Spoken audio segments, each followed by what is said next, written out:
He built her a house, designed every room himself, picked out the floor tiles from a supplier in Cebu City, chose the window frames, spent 2 weeks deciding on the right shade of green for the bedroom walls, because she had mentioned once, just once, in passing, that green reminded her of the rice fields back home and made her feel peaceful.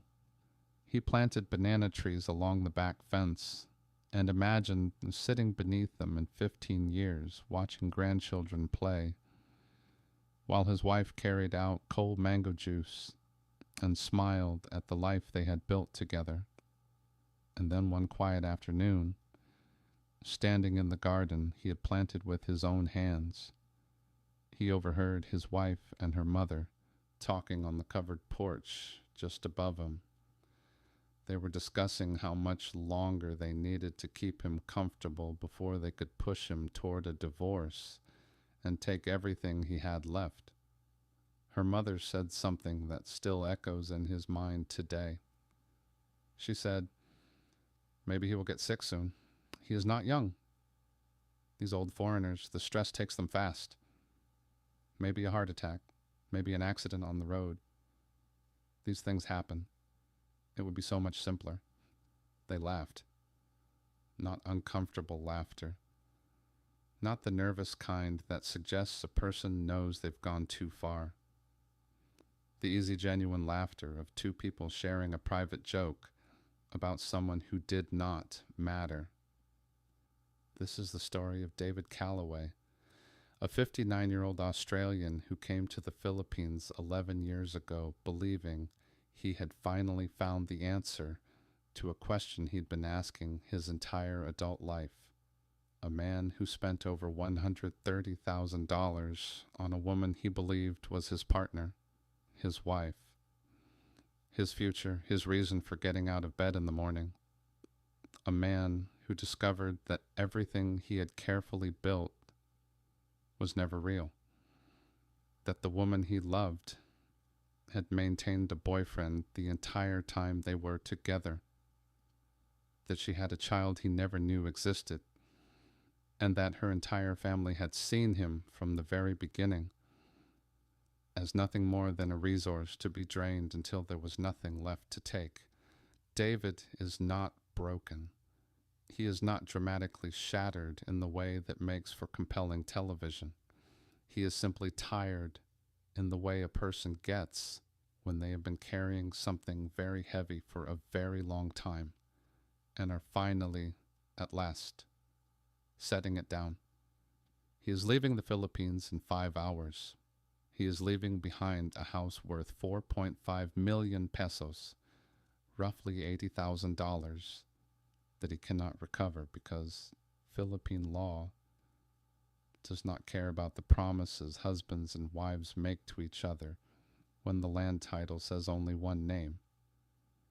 He is leaving with 680,000 pesos, approximately $12,000, and a pension of $1,200 per month. He is 59 years old, and he is starting over. This is his story.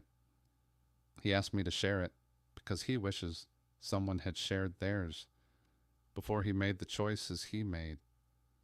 He asked me to use his real name because he is done being ashamed of what happened to him.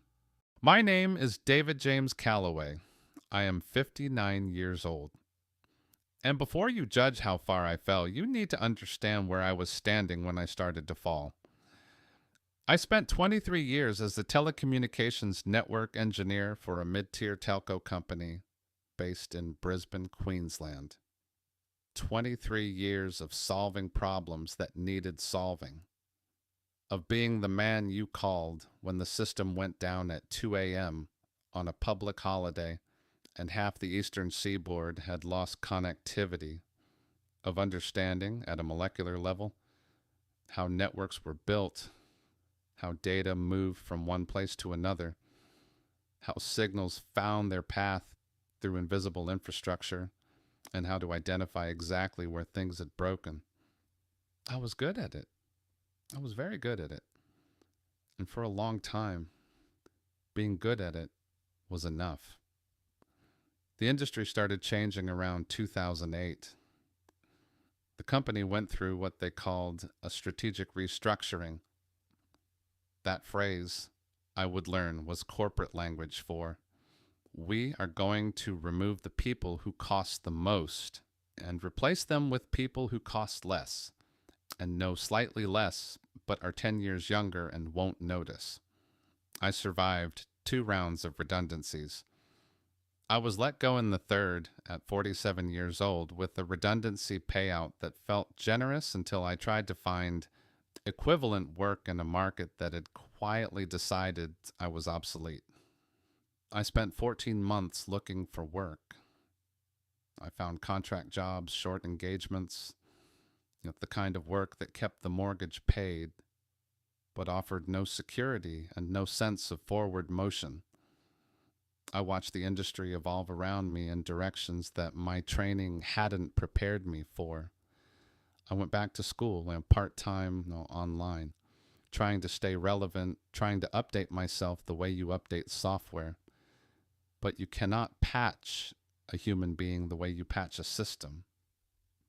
Eventually, I took a position at a smaller firm in regional Queensland. Good people, much lower pay, a smaller problem set. Work that felt like a step backward when I had spent 2 decades moving forward. I told myself it was temporary. I told myself I was being strategic, keeping my options open. The truth was simpler and harder. I had been passed by, and I did not know what to do about it. My marriage had ended 4 years before the redundancy. Karen and I had been together for 16 years, married for 12, and the ending was not dramatic. No single catastrophic event. No betrayal. No moment of revelation. Just the slow erosion that happens when 2 people stop tending to something and discover one day that it has quietly died while they were busy being tired.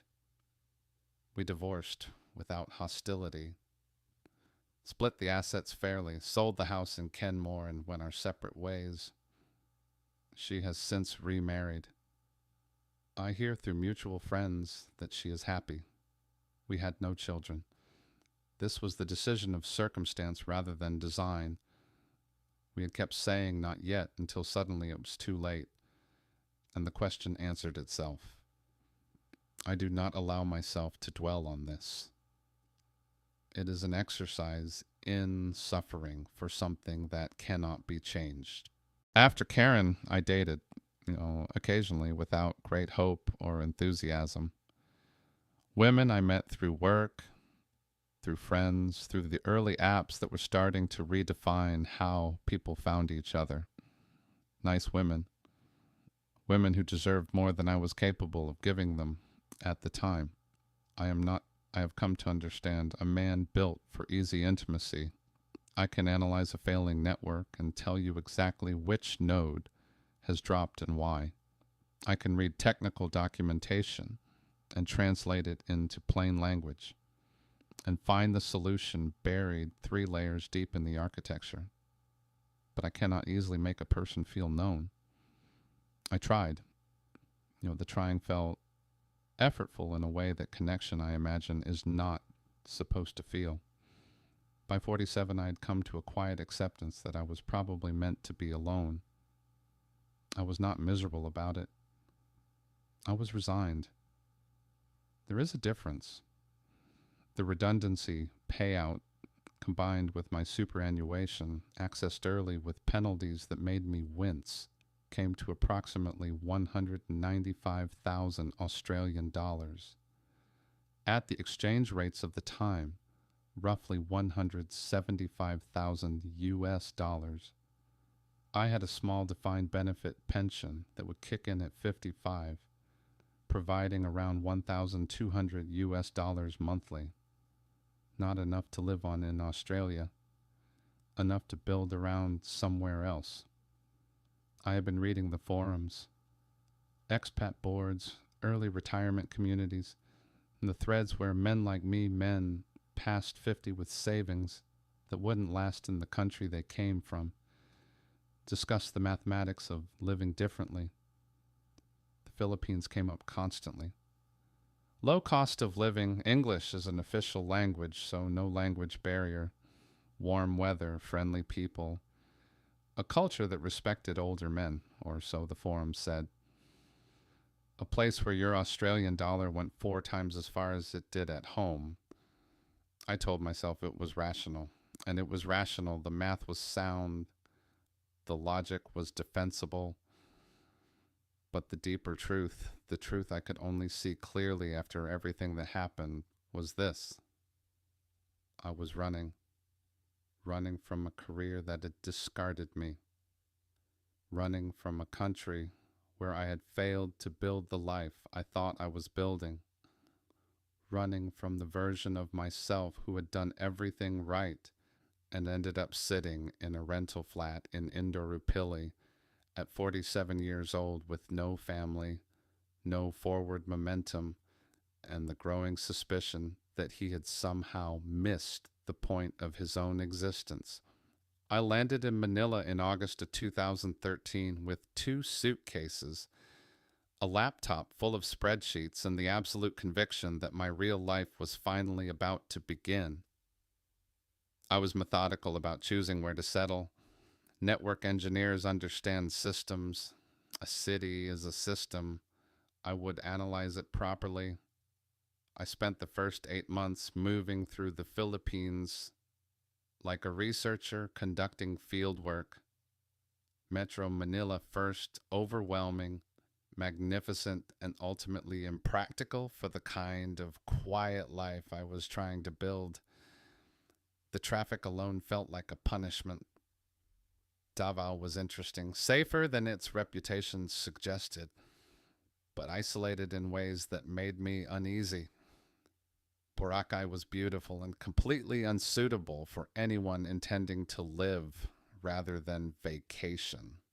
I spent time in Dumaguete, a small city on Negros Oriental that the expat boards talked about constantly, with its university culture and manageable pace, and the fact that English was genuinely spoken everywhere, not performed for tourists. And then I spent a week in Cebu City, and then another week, and then I stopped planning to leave.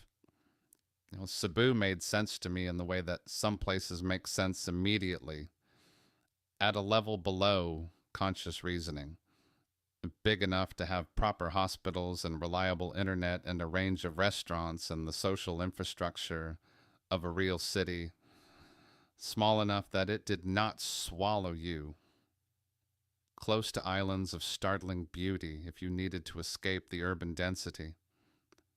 A functioning expat community of retirees, teachers, and remote workers who had been there long enough to know the place, honestly. I rented a furnished apartment in a building near IT Park, the business district that had grown up around outsourcing companies and tech firms. 30,000 pesos monthly, about $600 at the time. Clean, secure, modern enough. A balcony where I could drink my coffee in the mornings and watch the traffic on the boulevard below and feel tentatively like I might be somewhere I could stay. For 3 years, I lived simply and well. I was spending perhaps $1,400 monthly, including rent, food, transport, occasional travel within the islands. My savings remained largely intact. I hiked with a group that explored the canyons and waterfalls of southern Cebu on weekends. I joined a photography club. I found a chess group that met every Thursday evening at a bar in the Mabolo district where the regulars debated everything from Philippine politics to the philosophy of island time. I learned enough Cebuano and Tagalog to show basic respect, to greet, to thank, to navigate markets without the full tourist penalty. I was content. That word is important. Not happy in the way that requires something external to sustain it. Genuinely, quietly content. I woke up without dread. I ate food that interested me. I had acquaintances who became gradually something approaching friends. I had no obligations pulling at me from every direction. I had escaped the life that had been slowly suffocating me for years without my noticing. And I was alone, content and alone. For a while, those two things coexisted peacefully. And then, somewhere in year 3, they stopped being compatible. I would sit on my balcony in the evenings and watch couples walk along the boulevard below. Expat men with Filipino wives. Families with children who moved between languages without thinking. People who had something to come home to. I would watch connection happening all around me. In restaurants and parks and the lobby of my building. And I would feel it the way you feel hunger. Not dramatically, not desperately, but as a steady background presence that could not be ignored forever. I had built a very comfortable container for a life, but the container was empty. I was 53 when I met Marisol. I want to be precise about the circumstances because they mattered enormously to me at the time, and because I have since understood why they were chosen to matter to me. I did not meet her at a bar. I did not meet her through any of the channels that expat men in the Philippines use to find Filipino women, and that other expat men then spend their evenings discussing in cautionary tones. I met her at a department store inside a shopping mall, specifically at a cosmetics counter inside Ayala Center, Cebu, where she was working as a beauty consultant for a skincare brand. I was there buying sunscreen, which at 53 I'd finally started taking seriously. She helped me find what I needed. She was polite, professional, and did not attempt to sell me anything I hadn't come for. I went back the following week for a different product, and the week after that. Her name was Marisol Aguirre. She was 26 years old, though I would only learn this later. Pretty in the understated way that does not immediately trigger the alarm bells that more obvious beauty might have triggered in a man who had read the forums and considered himself informed.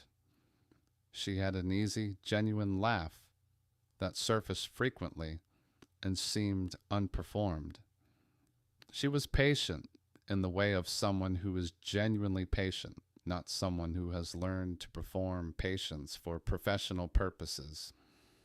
We developed a rapport slowly over weeks of these brief interactions. She was curious about Australia in the way that many Filipinos are curious about places that exist only as images. She asked about the kangaroos, yes, but also about the distances between cities, about what a cold winter actually felt like in your body, about whether Australians really said mate as often as the movies suggested. I asked about Cebu, about her province, about the families she mentioned matter-of-factly the way Filipinos mention family as a constant presence, inseparable from the self. She never suggested we meet outside the mall.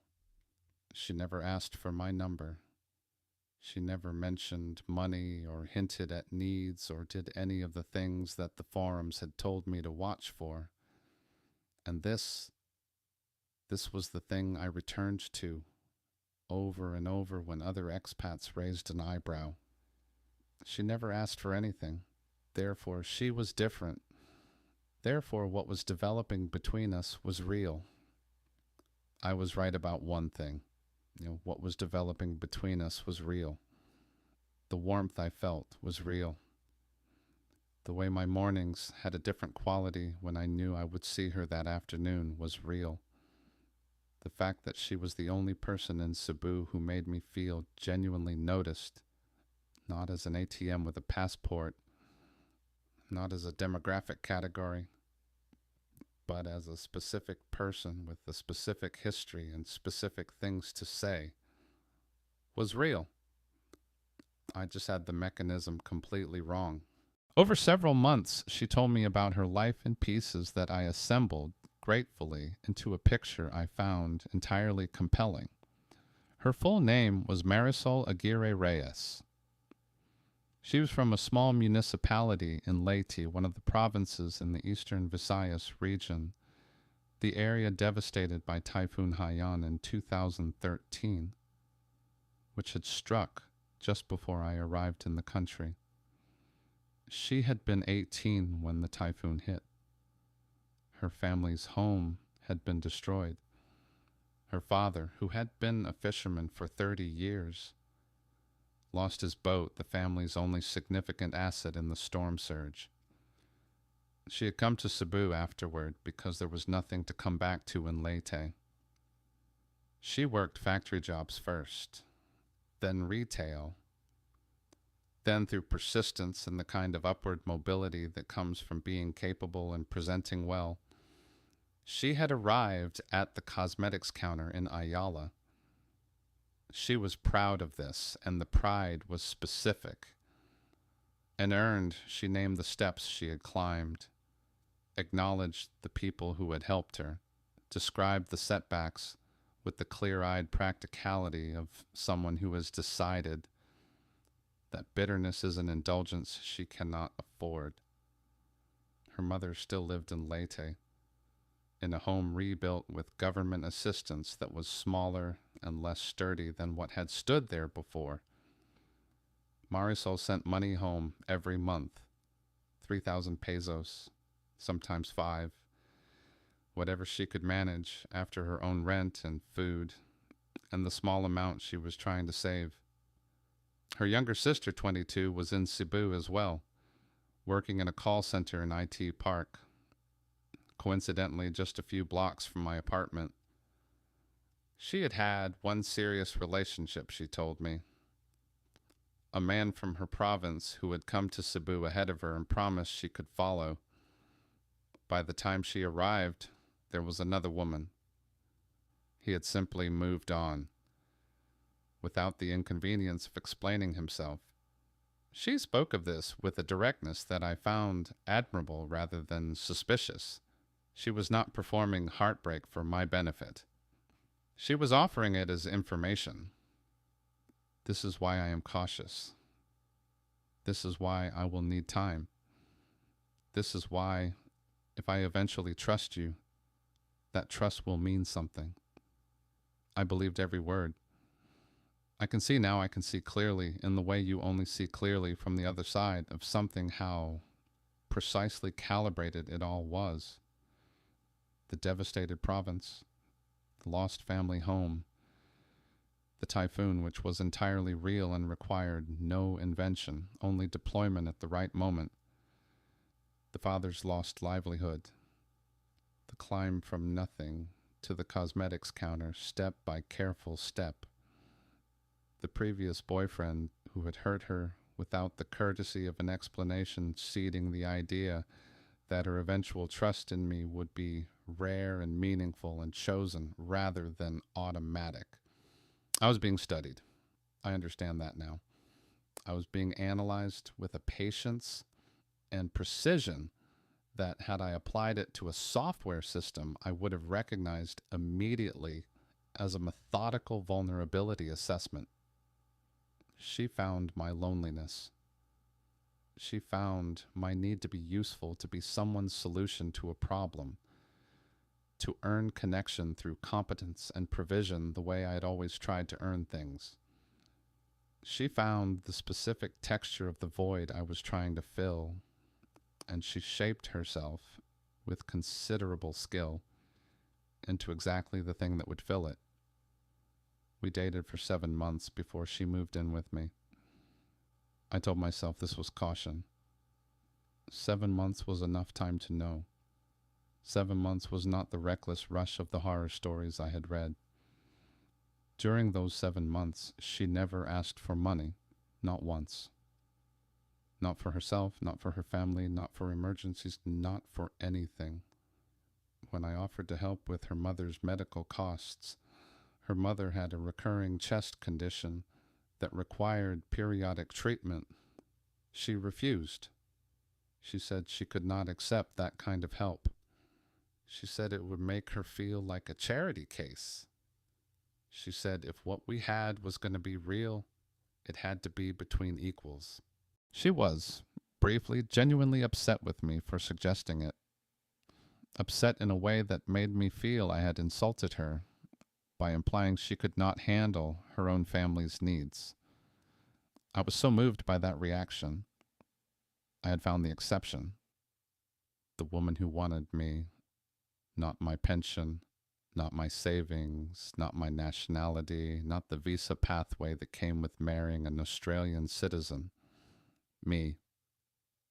David Calloway, 53 years old, a telecommunications engineer who had been made redundant and had fled to the Philippines and had managed, against all probability, to stumble into something genuine. When she finally accepted my help, 5 months after we started dating, it felt like a breakthrough. Her mother needed hospital treatment, something with her lungs. The typhoon had left a legacy of respiratory problems in that province that the doctors were still treating years later. The cost, 55,000 pesos, about $1,100. Marisol came to me with tears that she tried to hide, apologizing for even raising it, saying she would find another way, saying she was embarrassed and ashamed after everything she had said about not wanting my money. And I insisted. I wanted to help. I was helping my partner's family. That is what partners do. I was right about the last part. That is what partners do. The problem was that we were not partners in any sense I would later recognize. I was the resource. She was the architect of a very patient extraction, and I would not understand that for years. Once the first payment was made, the pattern was established. Not obviously, not in the aggressive transactional way that would have triggered the alarm systems I had installed in my thinking after years of reading cautionary forums. Just a gentle current, the kind you don't notice until the shore has already disappeared. Monthly support for her mother, 8,000 pesos, about $160. Her mother was elderly, unwell, alone in Leyte with a rebuilt house that was not built to last. The money was for medication, for food, for the electricity bill. Of course I would help. What kind of person would I be if I didn't? Medical costs as they arose, her mother's specialist appointments, the medications that couldn't be sourced locally and had to be ordered from Manila. Over time, approximately $4,200 spread across years in amounts small enough to never prompt serious examination. A second-hand motorbike for Marisol, 65,000 pesos. Roughly $1,300 so she could commute more easily, visit her sister without depending on jeepneys, have the independence of mobility. A practical investment. The bike went in her name because she was the one who would ride it. That made sense. Contributions to her negotio fund. Her dream was a small business, a beauty supply shop perhaps, or a buy and sell operation focused on skincare products she knew intimately from her counter work. She spoke about it with the specific enthusiasm of someone who has thought about something for a long time. Over the years, 320,000 pesos, approximately $6,400. I was investing in her future, in our future. A larger apartment, the one I'd been renting, was fine for one person, but two people trying to build a life together needed more. We found a nicer place in a building on Gorordo Avenue. An additional 12,000 pesos monthly in rent, about $240 more. A reasonable increase for a significant improvement in our shared quality of life.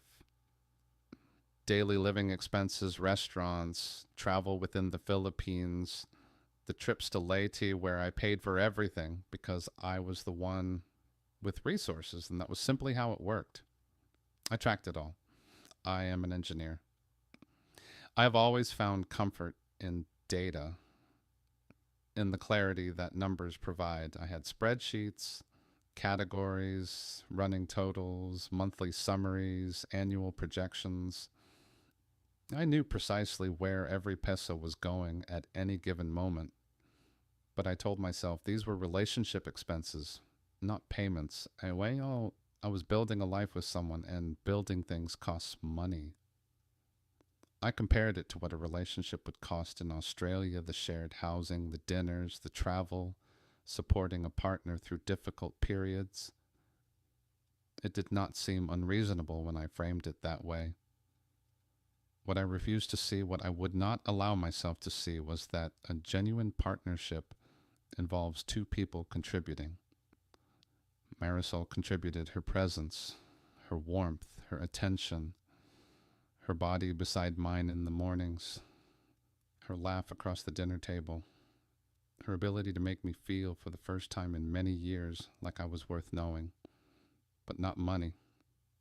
Never money. The financial flow moved in one direction only. Always from me to her and her family. And I was so grateful for what she gave me that I never questioned the asymmetry. We married in year 3. A ceremony in her province in Leyte, traditional, warm, surrounded by family members who welcomed me with a generosity that felt completely genuine. Her mother held my hands and said things in Waray that Marisol translated as blessings for a long and fruitful life together. Her aunts and uncle pressed food on me until I genuinely could not continue eating.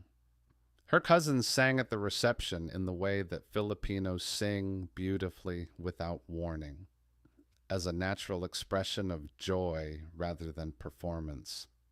I felt at 55 years old that I had finally become part of something larger than myself. The bride price discussion, there are variations on this concept in Filipino culture, particularly in regions with stronger traditional practices, was handled through negotiations I felt good about. Initial expectations were set high, as they always are. I negotiated thoughtfully and arrived at a figure I considered fair. I felt clever. I felt like I understood how these things worked. I understand now that I'd been maneuvered into feeling clever. The opening number was calibrated specifically so I could talk it down to exactly what they had always expected to receive. I was allowed to win the negotiation, so I would feel invested in the outcome. After the wedding, we discussed the future. Marisol spoke often of building a house somewhere that was ours, with roots, instead of rental agreements, somewhere her mother could visit and feel at home. She showed me properties in a municipality about an hour from Leyte's capital. She described a modest home with a garden and space for a covered terrace where we could sit in the evenings. I designed it myself. I spent weeks on the floor plan. I chose every tile. I researched local construction companies and got 3 quotes and negotiated with the one I chose.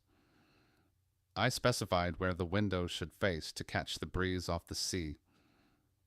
I planned the garden. The land had to be in Marisol's name. Philippine law prohibits foreigners from owning land directly. This is standard, well known. The cost of building a life in a country that was not designed for you. Every long-term expat I knew had navigated the same reality. The lawyers who specialized in this said, "Put it in your wife's name. That is simply how it is done." Construction came to approximately 4.5 million pesos, roughly $80,000 funded from savings that were now significantly reduced. I watched the numbers decline and told myself it was an asset. Property appreciates. We would have something tangible, something real.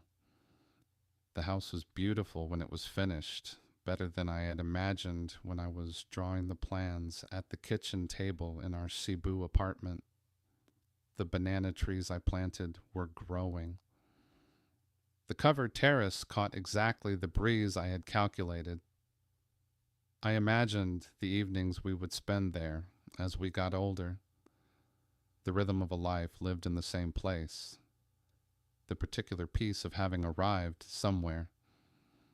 For 4 years after the wedding, the marriage was, and I have thought carefully about this word, acceptable. Not passionate, not unhappy, not the hollow performance of togetherness. Acceptable, functional, a partnership that worked, if you did not examine it too closely. Marisol was attentive when I needed attention, independent when I wanted space. She cooked with an ease and generosity that made our home feel inhabited rather than just occupied. She slept beside me every night and was there every morning when I woke up. And then, slowly, so slowly, I did not notice it happening. She wasn't. More time and lady, her mother's health, she said, family obligations. The house needed attention. She would be back in a few days. A few days became a week. A week became 2. When I visited the house I had built, it felt like visiting rather than coming home. Her brother had moved into the room I had designed as my study. His belongings were on my desk. A male cousin I had met twice was living in the terrace I had built for quiet evenings with my wife. Her mother had taken the master bedroom, and Marisol and I slept in the smaller room I had intended as a guest space. When I raised this, Marisol looked at me with genuine disappointment. Family is family, David. They needed somewhere. Was the house not built for family? Would you really turn them away? I could not argue with that framing without becoming the villain of the story. So I said nothing, and I noticed. And I pushed the noticing somewhere dark and quiet, where I wouldn't have to look at it directly. And here's where I have to stop. Because what I discovered next, what I uncovered over 3 months of quiet, methodical observation, is going to be difficult to hear. Stay with me. I turned 58 in 2022. My pension had been active for 3 years by then, providing the $1,200 monthly I had structured my entire financial plan around. The pressure on my savings should have eased. Instead, I ran the numbers one Sunday morning while Marisol was in Leyte. I had arrived in the Philippines with approximately $175,000. Pension income over 3 years, approximately $43,200. Total available, roughly $218,000. I had spent approximately $170,000 on normal living expenses over 11 years. Rent, food, transport, health care, travel, the ordinary costs of a life lived modestly in Southeast Asia. Nothing extravagant. I had spent approximately $130,000 on Marisol, her family, and the house. Total spent approximately $300,000. I had spent $82,000 more than I had ever possessed. The pension had covered the difference barely, and there was almost nothing left. The house, worth perhaps 4.5 million pesos, was in Marisol's name. Legally hers. The motorbike, hers. The joint account we used for household expenses, in her name, because she managed the household, and it was simpler because I trusted her.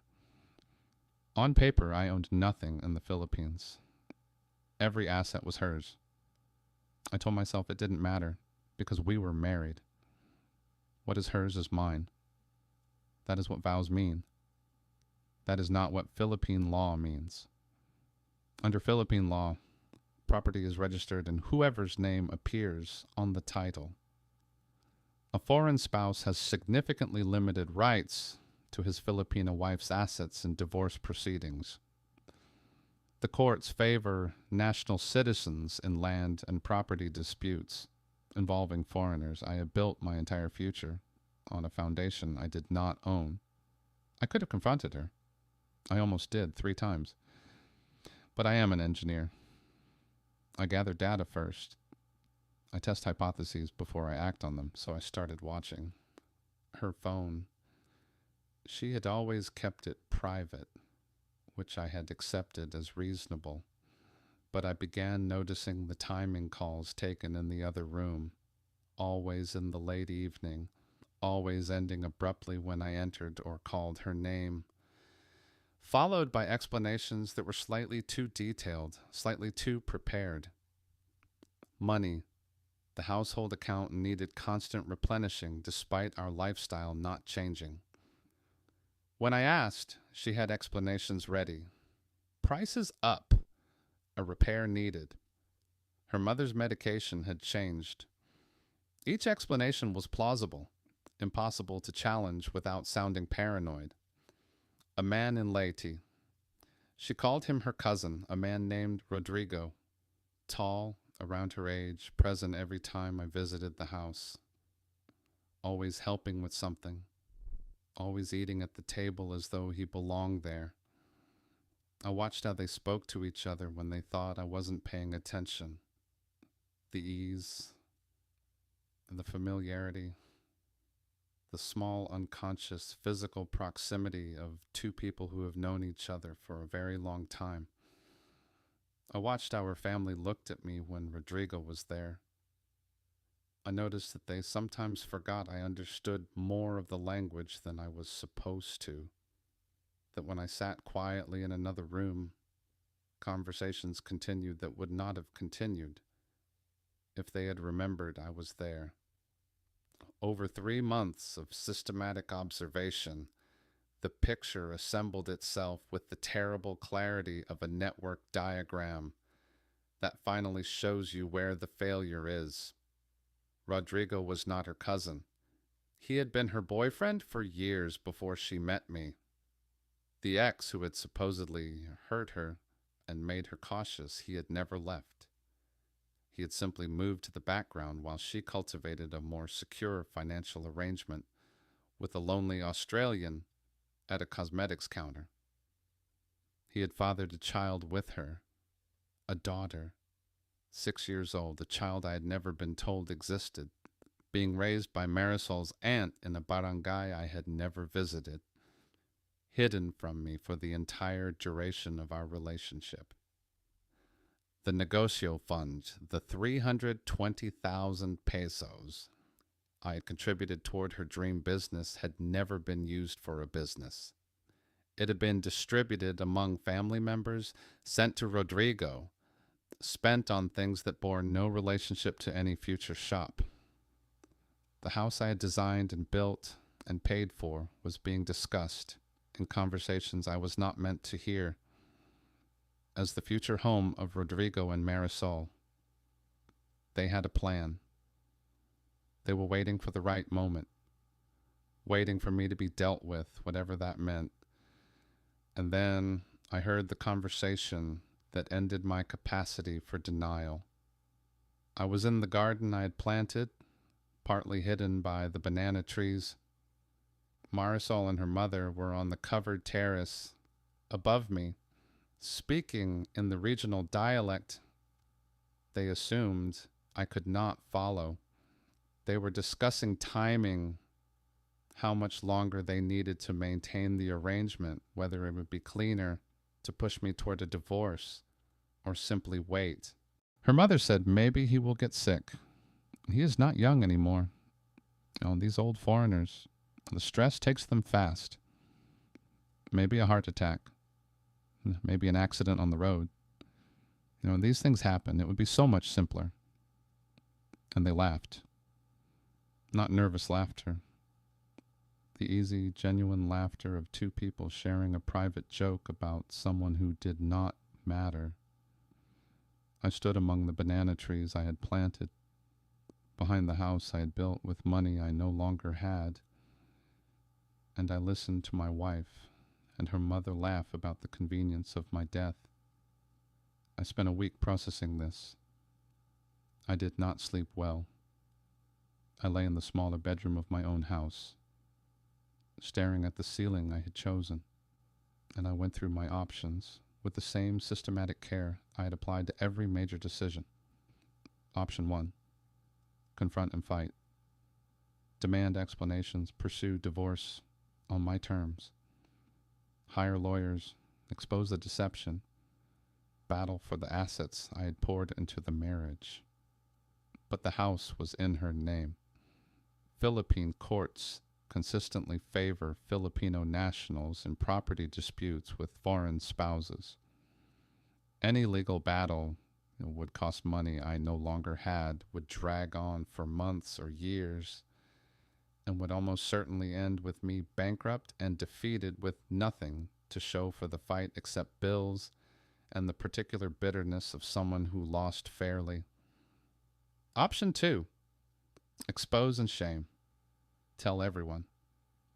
Post everything on the Expat forums as a warning. Contact Rodrigo's family, burn it down. And then what? I would still have nothing. The money would still be gone.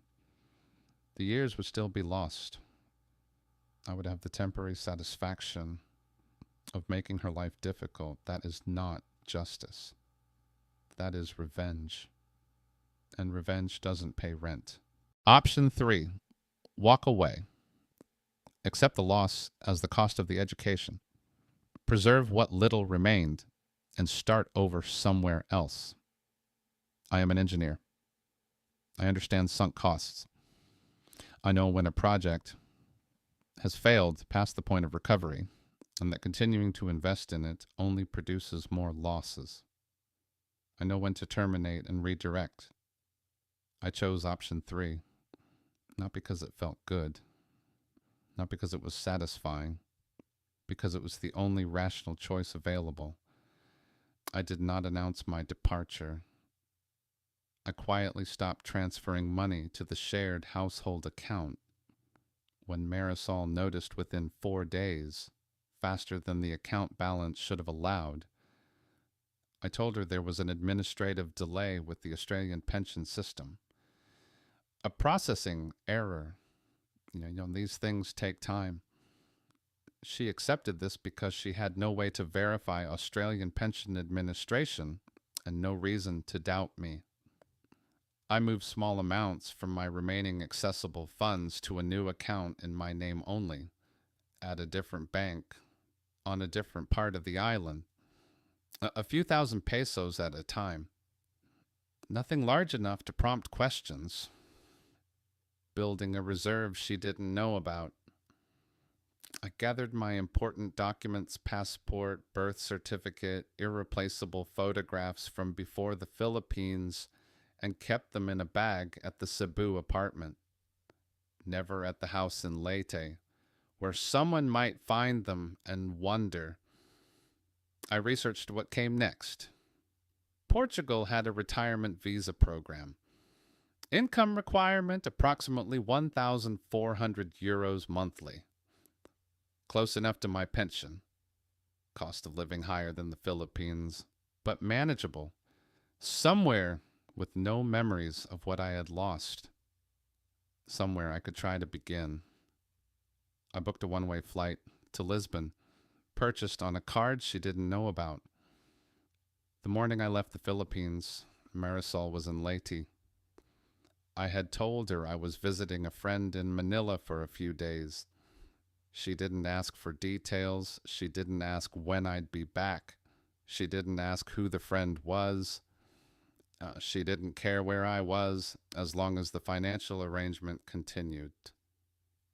I took a taxi to Mactan Cebu International Airport with one suitcase, clothes, documents, a few photographs, my laptop. Not much for 11 years of living. I did not say goodbye to the apartment, though I had lived there for years. I did not say goodbye to the house in Leyte where the banana trees were finally bearing fruit. I said goodbye to nothing. I simply left. Financial accounting first. Numbers are easier than emotions. Total resources over 11 years. Approximately $218,000 spent on normal living. Approximately $170,000 spent on Marisol, her family, and the house. Approximately $130,000 broken down as follows: 55,000 pesos for her mother's initial hospitalization. Approximately 150,000 pesos in ongoing medical support across years. 65,000 pesos for the motorbike. 320,000 pesos contributed to the negocio fund that never became a business. 4.5 million pesos for the house and land. 96,000 pesos in additional monthly support to her family across 7 years of marriage, and the constant variable flow of daily expenses that always moved in one direction. Total spent approximately $300,000. Current accessible assets, approximately 680,000 pesos. 12,000 US dollars in accounts she doesn't know exist. Assets remaining in the Philippines, a house worth approximately 4.5 million pesos that I cannot sell because it is not in my name. Furniture, a life I chose to leave behind. Net recoverable, $12,000. I am 59 years old with $12,000 in savings and a pension of $1,200 per month. In Australia, that combination would mean genuine hardship, government assistance, the particular indignity of old age without resources in a country where everything costs what it costs. In Portugal, it means tight but survivable, a small flat in a smaller city, careful budgeting, no luxuries, but dignity if I am careful. Better than staying in the Philippines with the knowledge of what I had allowed to happen to me. The emotional accounting is harder. I lost 11 years, the years between 48 and 59. Years that could have been spent building something real, invested instead in elaborate, patient fiction. I lost a house I designed with my own hands and paid for with my own money. A house that represents everything I believed a home should be.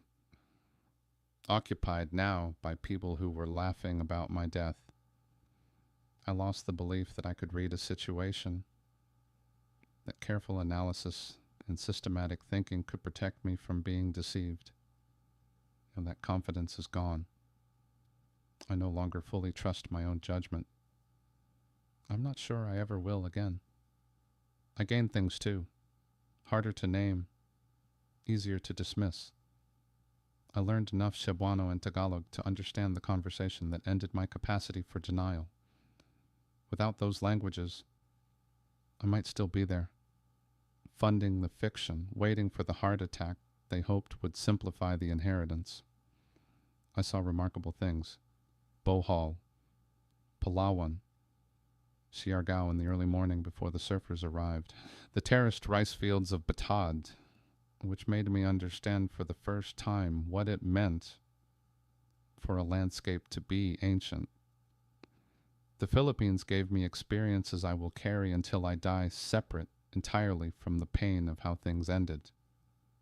I had years of genuine contentment, even if the foundation of that contentment was constructed by someone else for her own purposes. The mornings on the balcony watching the city wake up, those were real. The feeling of believing I was known, that was real even if the knowing was performed. Was I scammed? Yes, completely, patiently, systematically. Was I complicit? Also yes. I wanted to believe I had found something real. so I ignored evidence that it was not. I wanted to believe I was the exception to the warnings, so I dismissed the warnings as inapplicable. I wanted to believe my careful analysis had protected me, so I refused to analyze the most important data. That is not purely Marisol's fault. It is partly mine. About Marisol, I do not hate her. I am not certain I fully blame her, though I know I should. She grew up in a province that a typhoon destroyed when she was 18 years old. She learned, in circumstances I cannot fully imagine, that foreign men with resources could be persuaded to share those resources if approached with patience and skill. She was providing for her family, building security for her child, ensuring a future for the boys she actually loved. Does that excuse the deception? No. The lies were lies. The theft was theft. The cruelty of laughing about my death was cruelty regardless of context. Does it explain it? To some degree, as she did what her circumstances taught her to do. I did what my loneliness and my need drove me to do. We were both operating according to our programming. About the Philippines did not scam me. The Philippines is a nation of over 100 million people, the vast majority of whom are among the most hospitable and genuinely warm people I have ever encountered anywhere. What happened to me was done by specific individuals making specific choices. The Philippines gave me some of the best years of my life.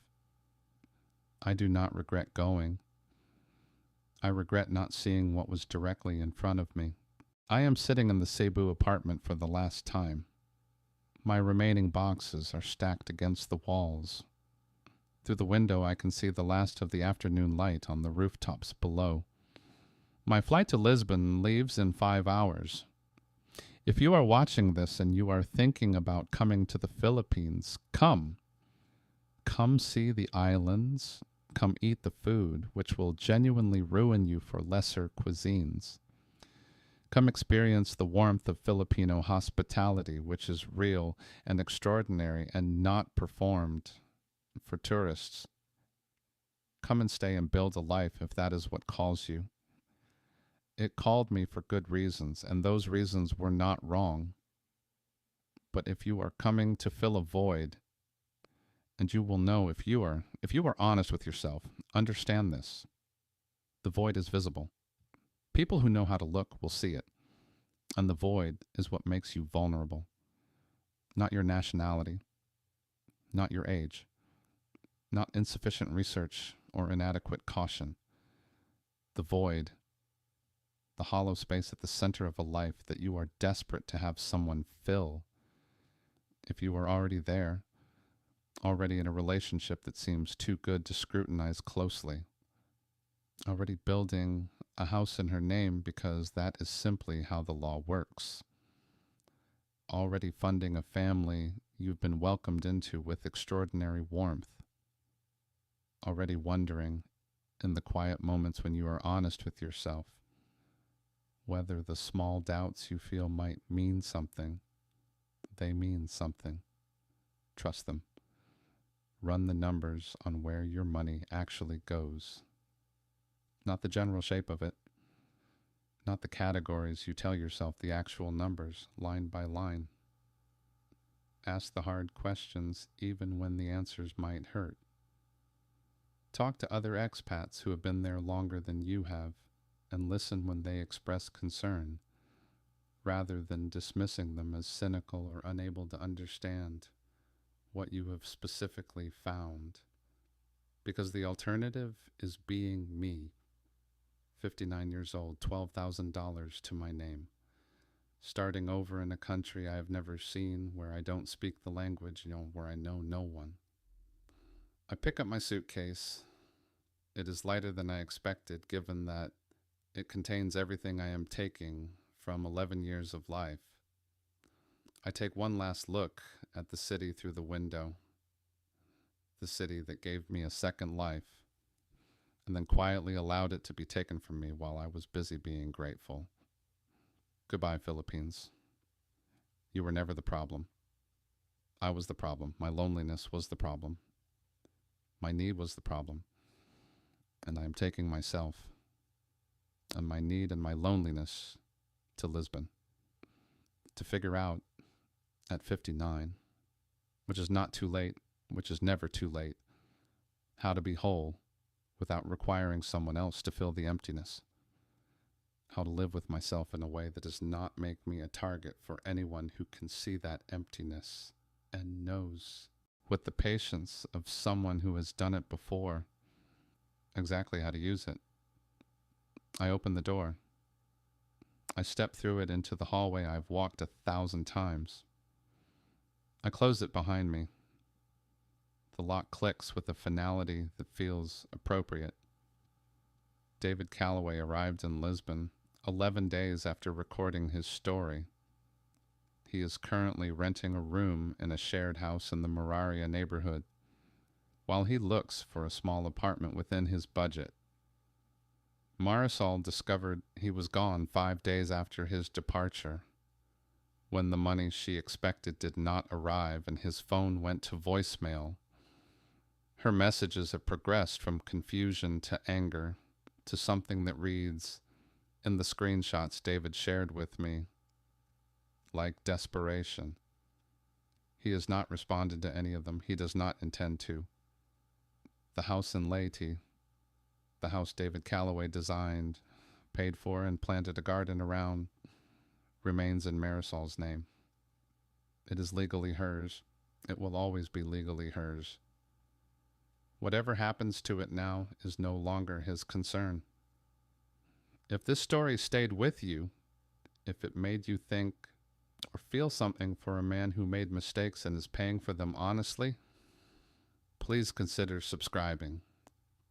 There are more stories like this. Stories that people are too ashamed or too proud to tell, but that need to be heard. Stories that might save someone from walking this same path and paying the same price. The cost of this particular education is far too high for anyone to have to pay twice.